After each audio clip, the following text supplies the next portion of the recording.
O que é o desenvolvimento pessoal? O que vocês entendem por essa palavra desenvolvimento relacionando com o pessoal? O desenvolvimento pessoal, ele é um conjunto de fatores. Quando a gente fala ou pensa em desenvolvimento pessoal, a gente tem o hábito de relacionar comigo pessoa, né? Só que eu, pessoa, sou um conjunto com 3 fatores: o trabalho, a educação e a segurança. Esses 3 contextos é o que nos fazem pessoas. O trabalho nos dá a condição para que a gente possa ter uma vida de um jeito ou de outro, conforme a nossa escolha. A educação nos leva a conseguir o trabalho que queremos e as relações que nós construímos. E a segurança, ela vai me trazer o conjunto desse contexto. Por que isso é importante? Porque nós sonhamos, na verdade. Sonhar é algo muito bom e positivo e necessário. Só que mais legal, mais importante do que sonhar é viver o sonho, né? Quantas vezes a gente passa o ano todo trabalhando, já sonhando com as férias? O que eu vou fazer nas férias, né? Como que eu vou aproveitar o meu período de férias? Isso é um sonho. E a gente constrói esses sonhos a partir da relação que a gente tem com esses 3 conceitos. Essa construção dos nossos sonhos, ela também é feita a partir da superação.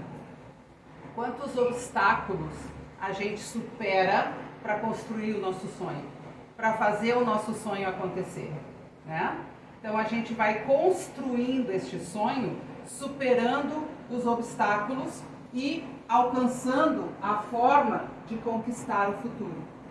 Lá adiante, daqui a 1 ano, eu vou ter férias novamente. Então, eu já vou planejar, eu já vou organizar, eu já vou esquematizar como é que eu vou fazer para ter essas férias de uma forma que eu possa retornar ao trabalho na sequência, mas que também eu tenha o meu sonho construído. Então, a gente faz através da conquista para aquilo que a gente almeja, o futuro. Esse desenvolvimento pessoal, ele acontece conosco fazendo parte de diferentes ambientes. Como pessoa, nós começamos na relação de pai e mãe. Lá onde nós nos constituímos criança, quando começamos a entender a vida, saber que a mãe era mãe, que o pai era pai, que o tio era tio, né? Não sei se é o caso de alguém aqui, mas quantas vezes o casal que tem, principalmente no primeiro filho, começa a chamar o pai ou a mãe de vô e vó. Por quê? Para que a criança cresça sabendo que aquela pessoa é a avó, que aquela pessoa é o avô. E não o pai e a mãe. Porque se eu chamo meu pai de pai, o meu filho vai entender que é pai dele também.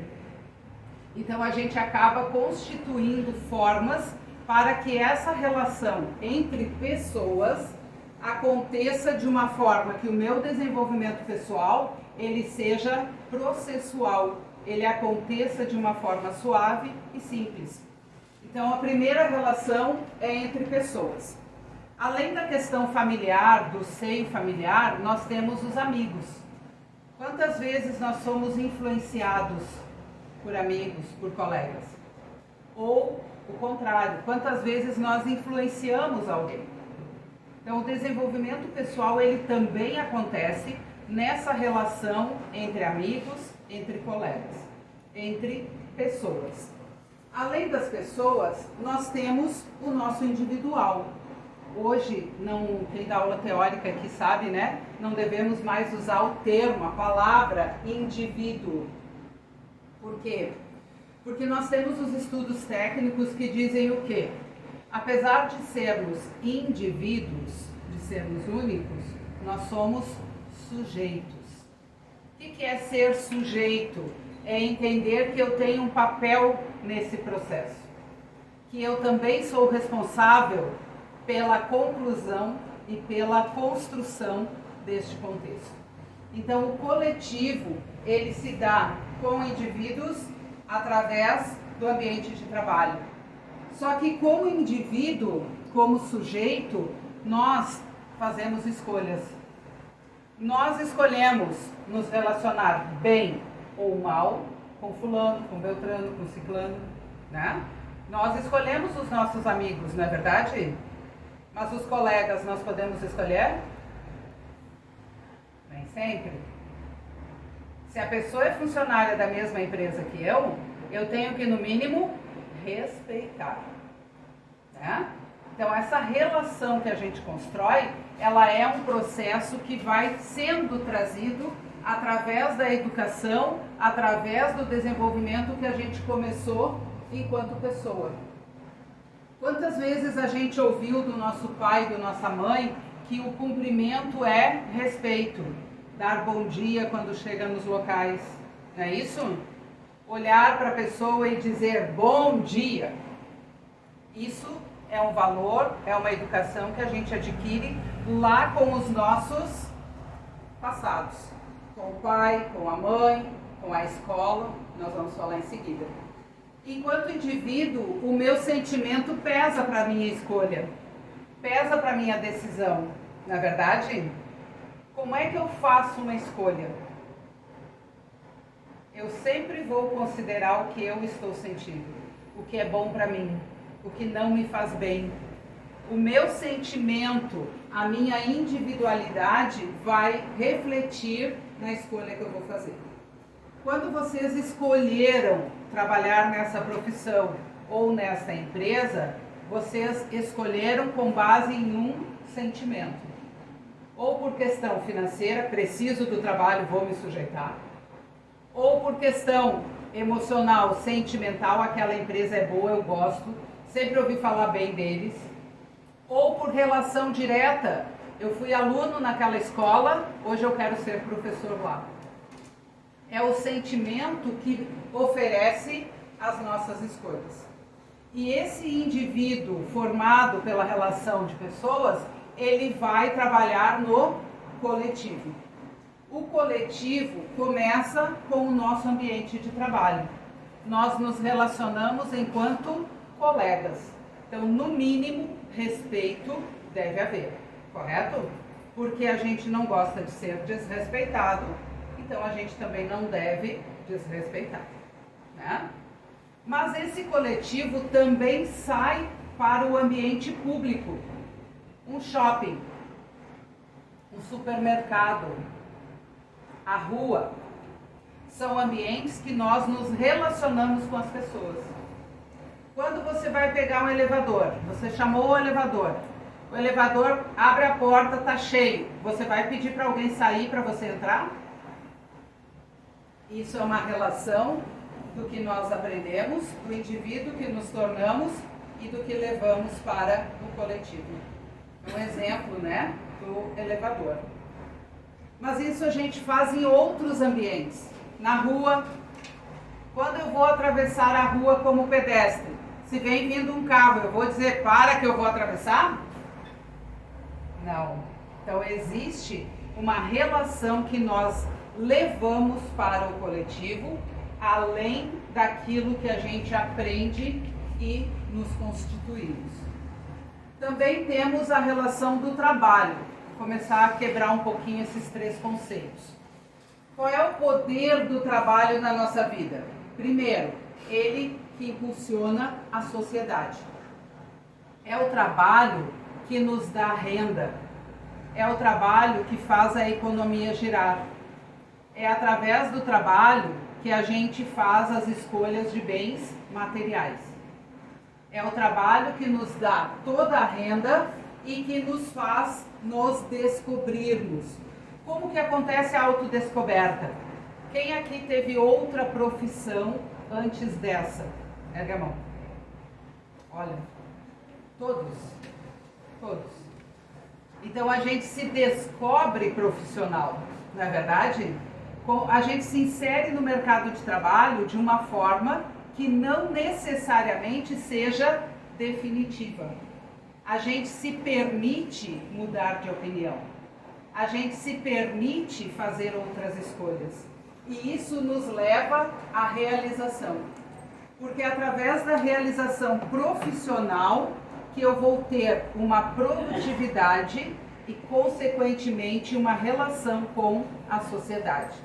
Se eu trabalho com as minhas escolhas, alcançando a minha realização, eu consigo fazer do trabalho um prazer.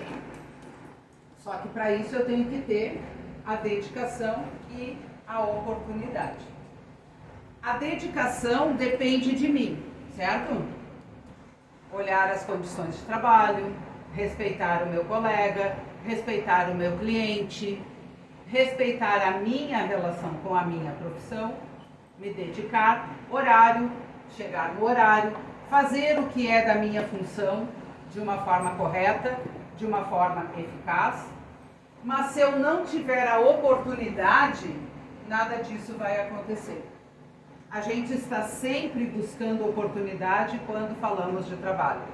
Por isso, a empresa também oferece oportunidades. Quantas vezes a gente para e pensa, mas eu tive um aumento de salário. Por que você teve um aumento de salário? Só porque o sindicato pediu? Quantas vezes o reconhecimento, mesmo financeiro, vem através da oportunidade?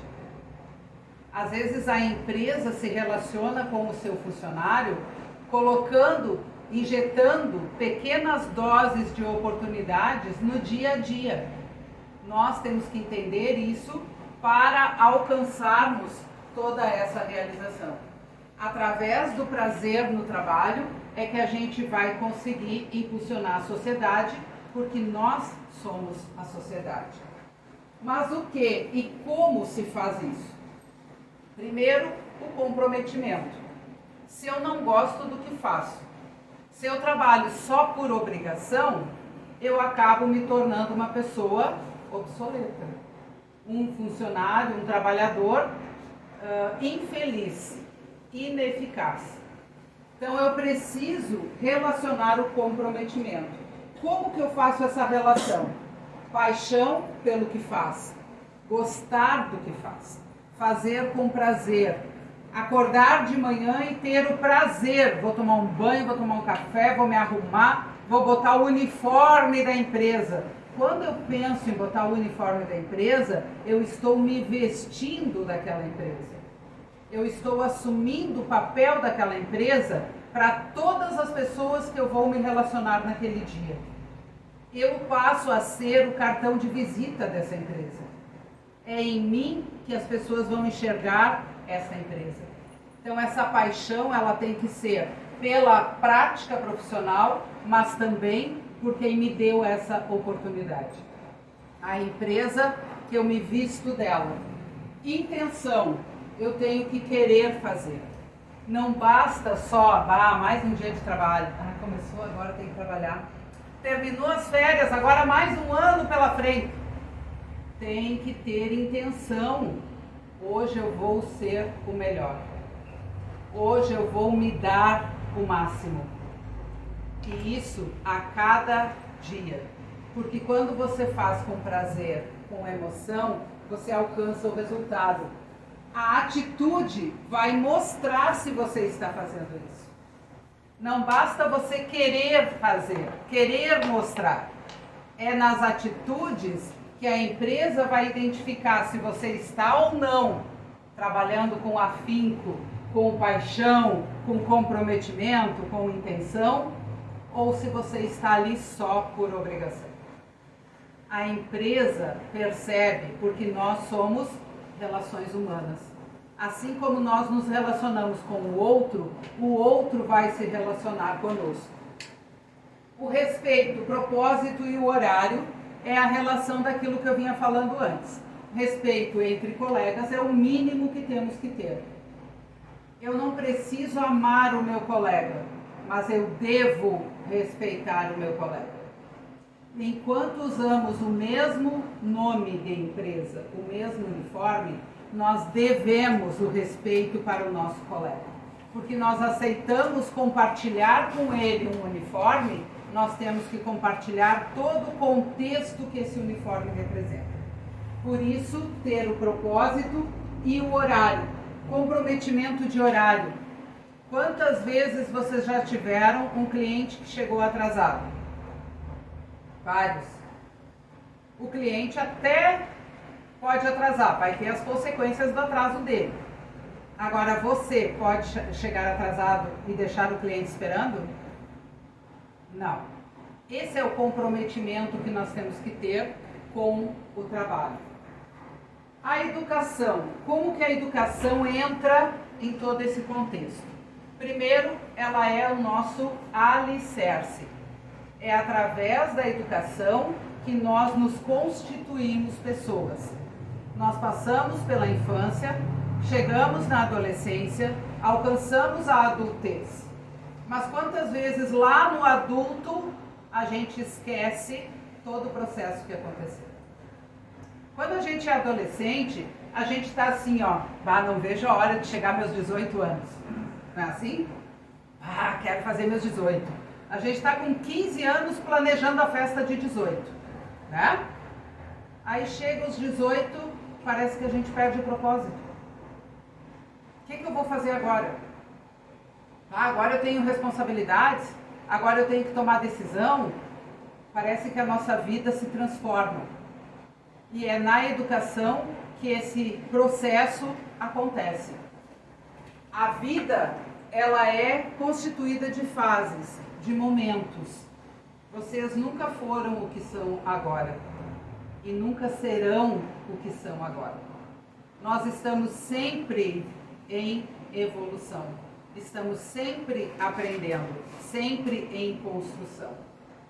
Nós temos os direitos. É muito fácil você perguntar para qualquer cidadão quais são os direitos deles. Alguns vão saber vários, alguns vão saber 2, 3 e alguns não vão saber nenhum.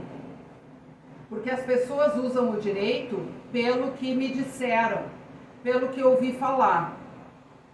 Mas os deveres, tem gente que nem sabe que existe. E quando vivemos numa cidadania, nós temos as duas colunas, tanto o direito quanto o dever. E a gente tem que trabalhar os dois. Não temos só direitos e não temos só deveres. Mas o direito é algo que nós temos que buscar e saber usar. Porque às vezes a gente lê a coluna do direito esquecendo do dever que vem por trás. Os valores. Valores, como eu falei antes, né? A questão do cumprimento, a questão do respeito, a questão do olhar no olho. Alguém aqui consegue conversar mais de 2 minutos com uma pessoa que fala assim, olhando para o chão? Dá uma agonia, né? Por quê? Porque parece que aquela pessoa está insegura do que ela está falando ou do que ela está fazendo. A gente mesmo tem esse hábito. Quando nós estamos errados ou inseguros, a gente tende a desviar o olhar. Isso é natural, mas isso mostra a nossa insegurança. Então, os valores são fatores que nós temos que manter enquanto sujeitos. Não importa qual valor você considera mais ou menos, mas esse valor, para você, ele passa a ser uma condição. Quando nós temos valores, nós temos metas, nós temos caminhos, objetivos. Quando nós não temos valores, nós estamos sempre em busca de algo que nos fortaleça. Então, os valores, não importa quais, sejam valores éticos, sejam valores morais. Os valores, eles nos constituem enquanto pessoas. Eles nos dão essa condição. Habilidades. Habilidades são coisas que a gente vai adquirindo ao longo da vida. Quando vocês começaram na prática profissional, vocês não tinham a segurança que vocês têm hoje, não é verdade? Não é praticando que a gente vai aprendendo e se fortalecendo enquanto profissional? Isso é a habilidade que nós construímos. Nós passamos a ter mais habilidades na prática profissional, na vida cotidiana, na relação com as pessoas. E o conhecimento, né? Básico para um bom profissional é ter domínio do conhecimento necessário para a profissão que ele executa. Se eu trabalho com leis, eu tenho que conhecer leis. Se eu trabalho com ferramentas, eu tenho que conhecer as ferramentas. Né? A gente não pode desviar do conhecimento. Para isso tudo, nós temos os horizontes que a educação nos mostra, nos proporciona. Quais os horizontes que eu posso buscar para alcançar este alicerce? Então, claro, primeiro, descobertas. Descobrir é aceitar os desafios que a vida, que a profissão nos proporciona. Quando a gente aceita um desafio, a gente descobre coisas, algo, pessoas, né? Isso é muito importante. Perspectiva. Qual a perspectiva que você busca nessa educação? Se você tem uma perspectiva de ser um profissional melhor, você vai buscar mais conhecimento, vai desenvolver mais habilidades, vai fortalecer os valores, vai esclarecer os direitos, vai construir a sua vida lembrando do que você teve na escola. Não é esse o processo que a gente faz? E é assim que a gente se constitui sujeito. Inovação. Fazer a mesmice é algo muito ruim, né? A gente não gosta de mesmice, de rotina cotidiana fixa. Nós estamos sempre buscando nos permitirmos algo novo, diferente. Quantas vezes no final de semana de folga, hoje eu vou lá na praça sentar e olhar os passarinhos. Não é algo diferente da sua prática diária? Eu acho que eu vou pegar um banho de mar no final de semana. De noite eu vou dar uma passeada no shopping porque eu estou precisando ver gente. São coisas que a gente proporciona inovando o nosso cotidiano. Porque a nossa rotina de trabalho pode muitas vezes ser cansativa, ser estressante. E nós precisamos buscar o equilíbrio. Para buscar o equilíbrio, precisamos inovar. Desafios. Quantos desafios nós somos expostos no dia a dia? Desde a prática profissional, desde as relações em família, desde as relações com outras pessoas, até para ir num supermercado fazer uma compra de um pão e leite para o dia. A gente não se coloca às vezes num desafio? Mas é uma coisa tão simples. Sim, mas eu saí do trabalho, estou super cansada, quero um pão e um leite para fazer a janta porque eu não aguento de fome, preciso descansar. Vou para o mercado correndo, chego lá, tem uma fila no caixa. Aquela fila vai ser o desafio. A paciência de esperar a sua vez no caixa. São pequenos detalhes que fazem a diferença na nossa vida e que muitas vezes nos desacomodam, nos tiram da zona de conforto. Porque você traçou uma meta, você estabeleceu uma perspectiva, mas não quer dizer que o mundo gira ao redor de você. As coisas podem acontecer durante o caminho. E a educação é ilimitada. O que quer dizer isso? Nós estamos sempre aprendendo. Sempre. Lembrando o nosso educador brasileiro, Paulo Freire, quem aprende, ensina, e quem ensina, aprende. Nós estamos sempre em construção. Quem é o mais, não vou dizer o mais velho, né? Mas o mais antigo motorista aqui? Que dirige há mais tempo? Quem? Não pode ser eu, né? Quem aí de vocês que dirige há mais tempo? 20 anos. Quem dirige há 20 anos? 30?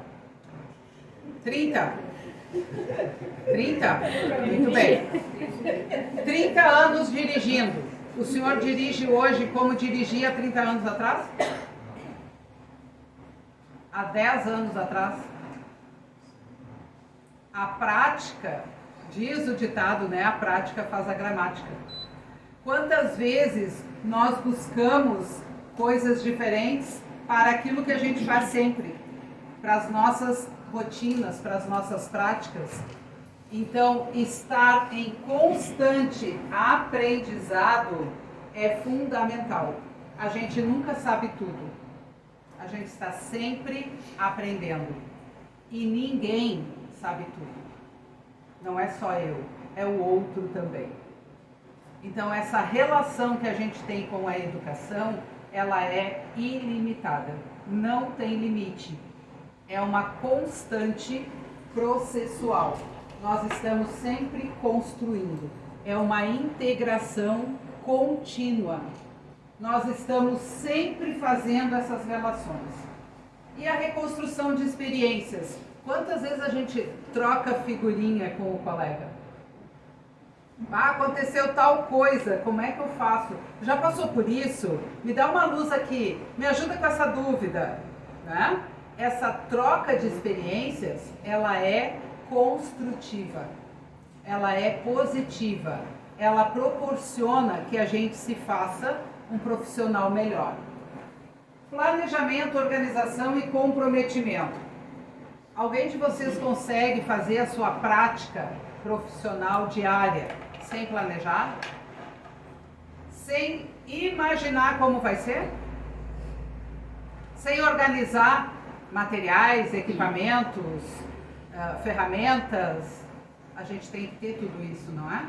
Então isso é que nos faz um profissional que pensa no processo de educação. Tanto na educação minha para com o outro, quanto na educação do outro para comigo.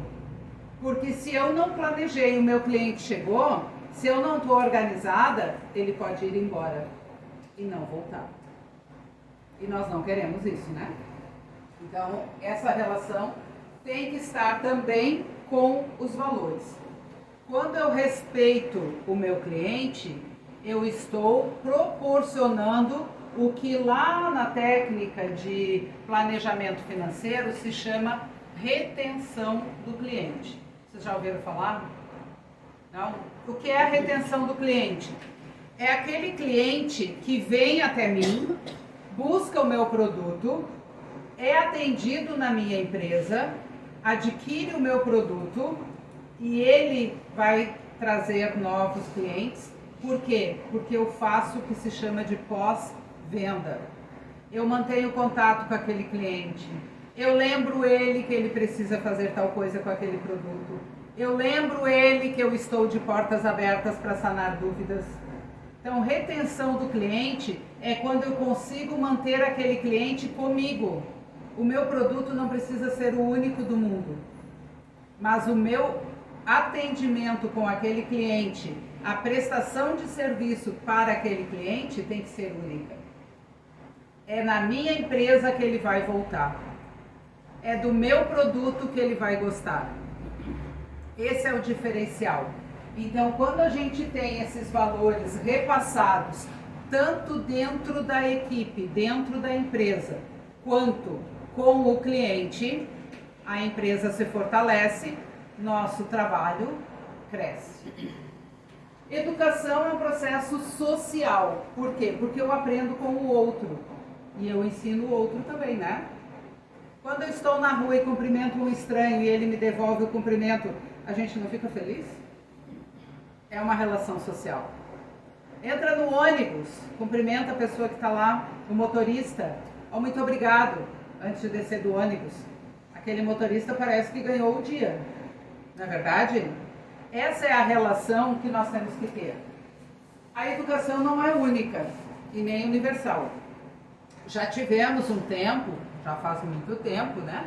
Que a educação era única, era daquele jeito e só podia acontecer daquele jeito. Isso mudou, graças a Deus, né? E mudou faz tempo, com muitas teorias educacionais. Nós temos a relação do sujeito com o aprendizado. Vocês já ouviram falar em pedagogia? O que é a pedagogia? Vem lá do pedagogos, que é orientar, conduzir. Então, quando a pedagogia é praticada, o educador tem a função de auxiliar, de orientar, de conduzir o aprendiz. A andragogia, sabem o que é? Andragogia? Não? Todos vocês aqui praticam diariamente a andragogia. O que é a andragogia? É quando o adulto busca um saber, um conhecimento, um aprendizado. Para que o educador consiga ajudar esse aprendiz na construção desse aprendizado, ele precisa ter significado. Por isso a andragogia é chamada aí fora de educação de jovens e adultos. Porque para aprender tem que ter significado. Eu só aprendo o que me interessa. Isso é a andragogia. Mas nós já estamos aí com a eutagogia. O que é a eutagogia? É aquele que uma vez nós chamávamos de autodidata. É aquela pessoa que busca o saber e aprende por si só. Aprendo com ele, construo conhecimento e eu me torno aprendiz daquilo que a internet me fornece. Então, a eutagogia é quando a pessoa busca a construção do conhecimento por conta própria. Aprende sozinho, entre aspas, né? Então, ela vai buscar a fonte do conhecimento. Essa relação nós estamos fazendo dentro de um contexto que não é único. E ela acontece em diferentes lugares.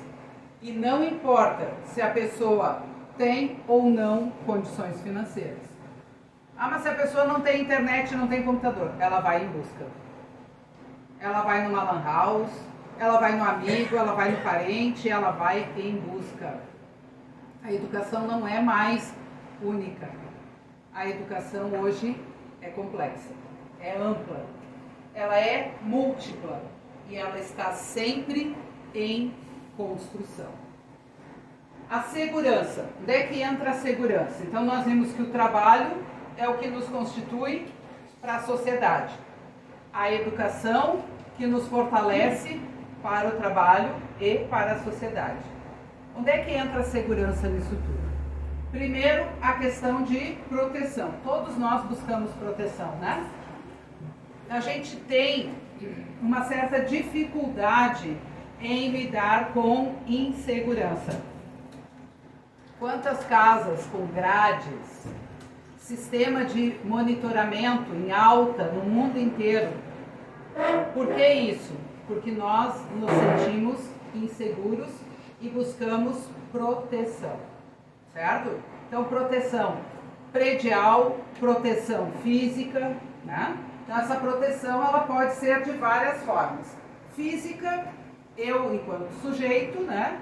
No meu ambiente de trabalho, onde eu vou estacionar o meu veículo, onde eu vou fazer as minhas compras, onde eu vou dar o meu rolê, onde eu vou tomar o meu chazinho, a minha cervejinha, o meu café. Onde eu for, eu tenho que ter segurança física. Isso é básico na nossa sociedade. Mas além disso, existe uma segurança muito importante que a gente está esquecendo, que é a segurança física, emocional e psicológica. Esse conjunto. Não basta eu ter a proteção física, onde eu vou estar seguro. Mas se eu não estiver segura emocionalmente, psicologicamente, não vai ter resultado. Nós estamos, infelizmente, com o maior índice de suicídio do mundo. Não sei se vocês estão acompanhando essas informações, mas o Brasil está hoje com o maior índice de suicídio no mundo. E dentro dessa pesquisa, qual é o maior índice de idade? Entre 14 e 29 anos. O que quer dizer isso, gente? São jovens que estão interrompendo a própria vida. Qual o motivo disso? Ah, é a depressão. De onde vem a depressão? da insegurança emocional e psicológica. É isso que nós temos que ter clareza. Não basta querer, tem que conquistar. E a segurança emocional e psicológica é nós que construímos, nós que temos que alcançar. A produtividade, ela é uma consequência da segurança que nós temos. Se o nosso ambiente de trabalho nos proporciona criatividade e nos fortalece, a produtividade é consequência. A gente acaba produzindo por prazer, fazer com satisfação. A mobilidade. A gente esquece desse termo, mobilidade. O que quer dizer a palavra mobilidade? Movimento de pessoas. As pessoas podem se movimentar num espaço coletivo, no refeitório, na escada, no elevador, no hall de entrada, no saguão do prédio, no supermercado, no shopping, na igreja.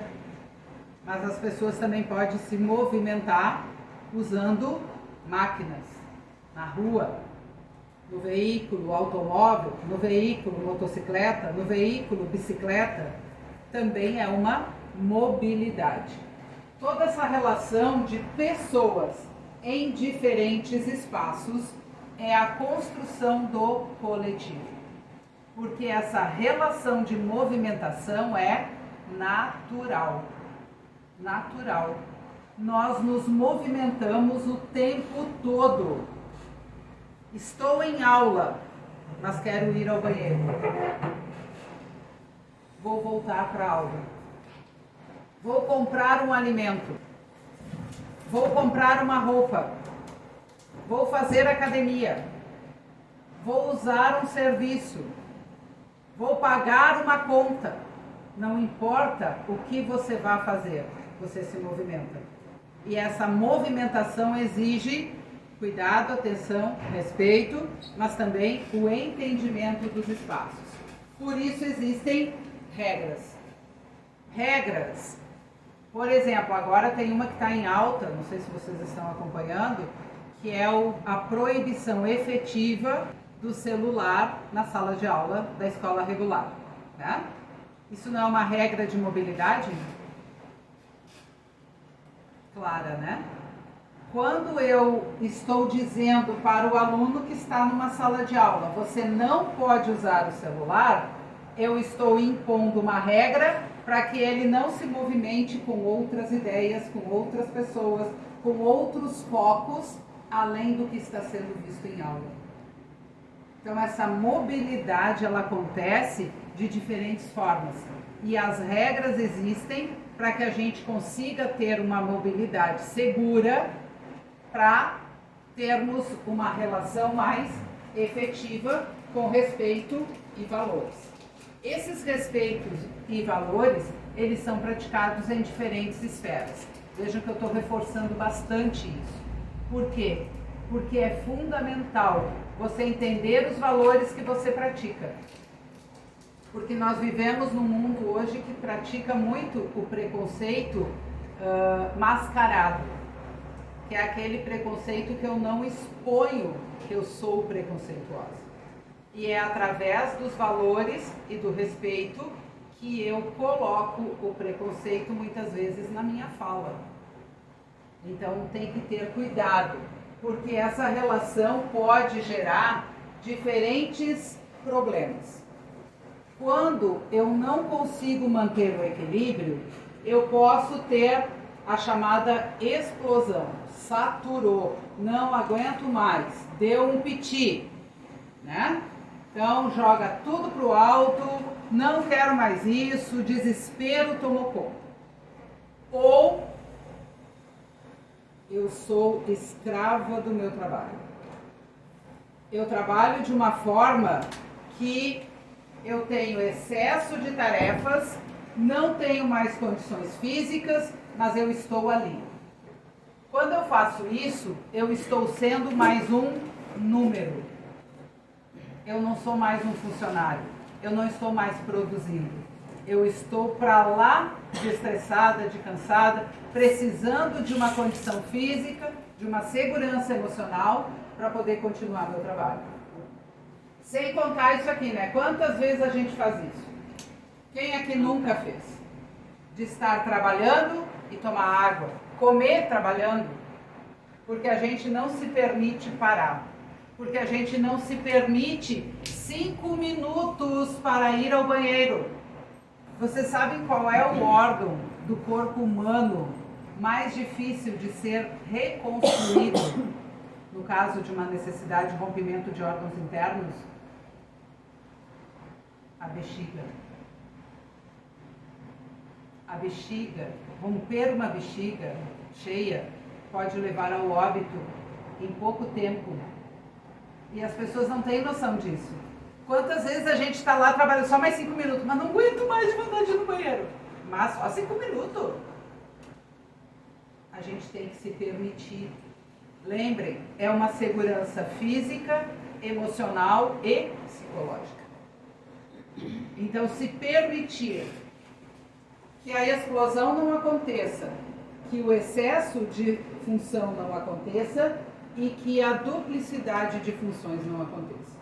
Que a gente possa ter uma produtividade correta, sim, perfeita, sim, mas que nós estamos produzindo. Não basta só ser números, temos que ter qualidade. Para isso, nós precisamos integrar essas forças. Integrar trabalho, educação e segurança. Como é que a gente faz isso? Primeiro, um espaço seguro. Espaço tanto na relação de educação contínua quanto produtividade. Não só o espaço físico, mas o espaço produtivo. Depois, equipe. O que é equipe? Número de pessoas? Só isso? Equipe é muito mais. Equipe é quando crescimento, aprendizados e desenvolvimento trabalham juntos. O mesmo propósito, o mesmo empenho, o mesmo afinco, a mesma intensidade. E motivação. Como que nós alcançamos a motivação? Com satisfação, confiança e respeito. Essas 3 forças, trabalho, educação e segurança, é que vão nos dar produtividade, um trabalho consciente, fortalecido, com bons resultados e uma satisfação pessoal profissional. Qual é o futuro? O futuro é o que nós almejamos, o que nós queremos com tudo isso. Onde nós queremos chegar fazendo tudo isso? Primeiro, uma educação constante. Estamos sempre aprendendo.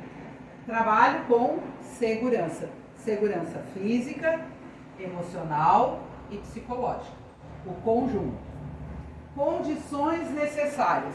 Se eu estou com uma dificuldade, eu preciso me reportar para a empresa, o responsável, e esse responsável deve encaminhar uma solução. Porque a condição para o trabalho acontecer, ela é uma variável fundamental para o resultado. Precisamos de condições. E claro, potencial máximo. Por quê? Porque se eu estou inteiramente trabalhando, inteiramente comprometida, inteiramente integrada, o resultado vai ser muito melhor. Muito melhor. Existe um plano global, acho que vocês já ouviram falar, né? O plano global para 2030 da ONU, junto com a OMS. Conhecem? Esse plano global, ele visa o desenvolvimento, a mobilidade, a relação das pessoas em diferentes áreas, em diferentes contextos, certo? Entre esses contextos, eu trouxe alguns que são fundamentais para o ambiente de trabalho, para o ambiente de relações. Primeiro, mobilidade sustentável. Então, que essa movimentação das pessoas seja de uma forma segura, que seja de uma forma produtiva e valorizando o ser da pessoa. Essa segurança tanto física quanto emocional e psicológica. Mudança de comportamento. A gente não tem como alcançar uma mobilidade sustentável, um desenvolvimento emocional, se a gente não mudar comportamento. Eu sempre uso uma frase de Einstein, apesar de ele ser de exatas, né? Mas é uma frase bem de humanas. Einstein diz o seguinte: insanidade é você esperar resultados diferentes, fazendo sempre as mesmas coisas. O que quer dizer isso? Se eu quero resultados diferentes, eu tenho que ter atitudes diferentes. Isso é mudança de comportamento. Integração de espaços e ambientes. Quando a gente consegue fazer essa relação entre os diferentes espaços e os diferentes ambientes que nós usamos, que nós participamos, nós conseguimos nos relacionar de uma forma mais segura, mais tranquila e mais prazerosa. Ações conjuntas. Essas ações conjuntas, neste plano global, ela é uma relação de todos os países do mundo. Tá? Então, todos os países estão unidos buscando redução das mortes no trânsito. Todos os países estão unidos buscando redução dos índices de depressão no mundo. Essas ações conjuntas nos mostram o quê? Se os países, as organizações governamentais, todas as instituições estão se unindo, buscando objetivos com foco, com determinação, por que nós, dentro de uma empresa, que são diferentes pessoas, com diferentes pensamentos, com diferentes modos de vida, com diferentes relações de atitudes, mas com o mesmo propósito, não podemos ter ações conjuntas que deem resultados para todos? Podemos, e é assim que nós alcançamos. Proteção à vida. A vida tem que estar sempre em primeiro lugar, em todas as nossas escolhas. Isso é a base da maioria das leis do mundo. Não podia ser diferente num plano global. Toda vida tem significado. O que quer dizer isso? Toda a vida, cada pessoa tem o seu valor. Cada sujeito vale pelo que é, pelo que faz e pelas escolhas que executa. Ah, mas a escolha dele não foi legal. Não foi legal no seu ponto de vista. Talvez no ponto de vista dele seja a melhor escolha. Por isso, a gente tem que entender que nós fizemos parte de um contexto. Quando falamos de empresa, nós nos relacionamos no mesmo ambiente, no mesmo espaço, com os mesmos objetivos, apesar de termos opiniões diferentes. Esse critério de compartilhar o diferente é permitir que eu possa pensar diferente e que o outro possa pensar diferente. Essa relação é fundamental no ambiente de trabalho. Eu sempre digo que o futuro começa hoje. Mas como que eu posso praticar isso? Primeiro, qual é o trabalho que você realiza? Segundo, qual é a educação que você busca? Não só a que você pratica, mas a que você busca. Qual é? E o compromisso que você tem com a segurança? Qual é?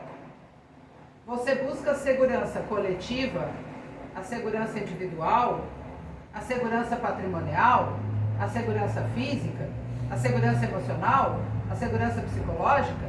Qual é o seu comprometimento com a segurança? E aí vem o detalhe, que a mudança começa por cada um de nós. Cada um tem que buscar o resultado. 20 pessoas fazendo a mesma coisa são 20 vezes a mesma coisa. A gente pode somar no coletivo. Por isso, entender que nós fizemos parte do processo. Nós somos únicos, mas eu me valorizo. Eu entendo que a minha decisão reflete no coletivo. Eu faço a melhor escolha pensando no coletivo. Eu fortaleço a relação do trabalho, da educação e a segurança, pensando no resultado que nós vamos ter. E é assim que nós vamos construir um futuro melhor. Eu uso essa música porque ela diz muito sobre isso. Vamos pensar um pouquinho sobre algumas frases. Somos a esperança de um futuro melhor. Nós somos. Cada um faz o seu ser. Se nós juntos somamos. Somos os sonhos de quem acredita. Se a pessoa vem até mim, é porque ela me considera e acredita em mim. Então eu sou o sonho que ela acredita. E eu posso ajudar ela a realizar. Somos gotas de um mesmo oceano. O oceano é um conjunto tão grande, tão imenso, né? Mas cada um de nós é uma gotinha que faz o todo. Somos tudo que a gente tem. A gente não pode querer o outro, mas o que a gente tem é o que nós somos, né? E juntos somos mais fortes. Esse é o objetivo, ser mais forte. Somos a esperança de um futuro melhor. Somos os sonhos de quem acredita. Nós somos um conjunto. Então, para concluir, eu quero deixar essa frase de James Sherman, que escreveu no livro Rejection, de 1982. Embora ninguém possa voltar atrás e fazer um novo começo, qualquer um pode começar agora e fazer um novo fim. Então fica a proposta que a gente possa se unir e fazer sim um futuro melhor que começa hoje conosco. Muito obrigada.